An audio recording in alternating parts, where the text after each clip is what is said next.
dans la découverte du tracé, dans les 7 tours qui arrivent. Alors, ça peut paraître un peu bizarre, mais je peux vous dire que ça va laver un petit peu et on va retrouver du grip, notamment avec les pneus terre là.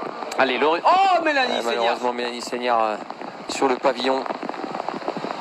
Alors, ça on doit doit être en gauche après les... Drapeau rouge, drapeau rouge, drapeau rouge. Drapeau rouge. Drapeau rouge. Regardez les conditions. Un orage carabiné au-dessus du tracé Christian Meunier. Et tout de suite, les moyens qui vont prendre la direction pour aller voir Mélanie Seigneur avec le Twingo qui était sur le flanc. Peut-être difficile de situer, Simon. Oui, j'ai l'impression que c'était dans un gauche.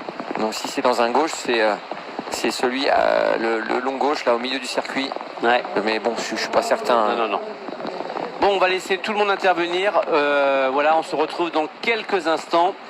Parce que forcément, le temps que on s'occupe et on prenne en charge, et bien sûr en espérant que Mélanie va bien regarder les images d'un orage carabiné au-dessus du tracé. Le ciel nous tombe sur la tête, Simon. Le ciel nous tombe sur la tête. Impressionnant là.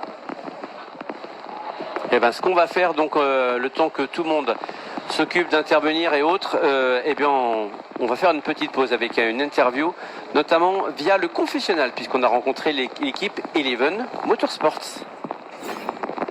Antoine Massé, team manager du Team Eleven.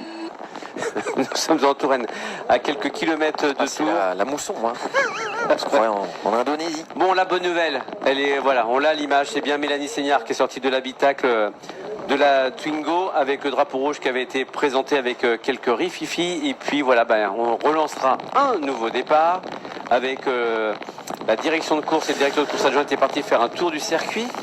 Ça va laver un peu, par contre il va y avoir quelques grandes flaques, je pense. Ouais. Et donc dans quelques instants on va relancer, et surtout on va lancer une nouvelle finale.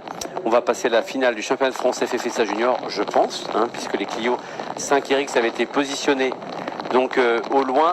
Bon, je pense que logiquement on va passer à cette catégorie, puisque dans cette catégorie, alors qu'on revoit ce qui s'est passé justement, merci à Renzio à la réalisation, avec le départ Simon, alors que l'orage grondait autour du circuit, l'averse était conséquente, et là déjà,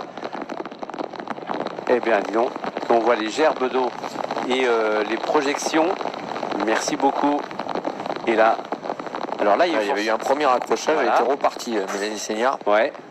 Elle était repartie. Il y a dû y avoir quelque chose un peu plus loin. Et je pense que c'est au niveau du... Tout à fait. On avait pensé forcément... voilà, ça c'était... Ah oui, elle est partie toute seule. Allez, de retour sur la chaîne YouTube Rallycross France, la mention drapeau rouge qui restait bien affichée, en effet, avec un départ chaud.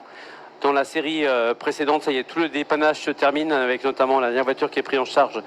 C'est la voiture de Nicolas Flon qui était arrêtée au virage 2 et la série suivante est déjà prête, on perd pas de temps avec Marin le jeu sec, justement Marin on a plaisir à voir pour la première de la saison sur la 208 du team Serrazin compétition. À ses côtés Kevin Jacquinet, Lorenzo Delaunay que vous aviez à l'instant en interview, on s'est rencontrés hier soir avec un petit ton léger, vous voyez, on reparlait de la déco de sa voiture en remerciant la partenaire, les familles et autres. Thomas Fretin sera là également, qu'on salue. Je ne sais même pas si Yann il est du côté de l'Oyac ou s'il est sur le circuit ce week-end. Et la pole pour Christophe Senoy. Mesdames, messieurs, les meilleurs du samedi en mode division 3, ils sont là. Allez, c'est bien parti. Est-ce que tout... Oh, Christophe Senoy qui ne s'est pas forcément prêt. Est-ce que ça passe pour tout le monde? L'entrée du gauche, c'est chaud. Ça passe pour Kevin Jacquinet.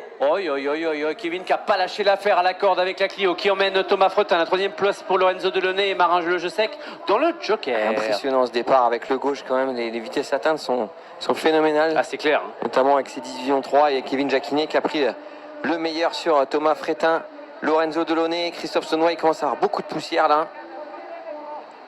C'est mieux de partir devant, de ne pas être gêné par la poussière aussi. Kevin Jacquinet qui boucle le premier tour en tête avec la Clio. Devant Thomas Fretin, Lorenzo Delaunay. C'est Christophe Senoy qu'on retrouve à la 4e place, oui. C'est vrai que cette caméra ne permet pas parfois de prendre conscience de la vitesse. Tu l'as dit Simon, la pointe de vitesse avant d'arriver au virage 2 là. Allez, Thomas Fretin dans le tour joker, Marin le jeu sec un peu plus loin. Lui, il a déjà effectué son passage dans le tour joker.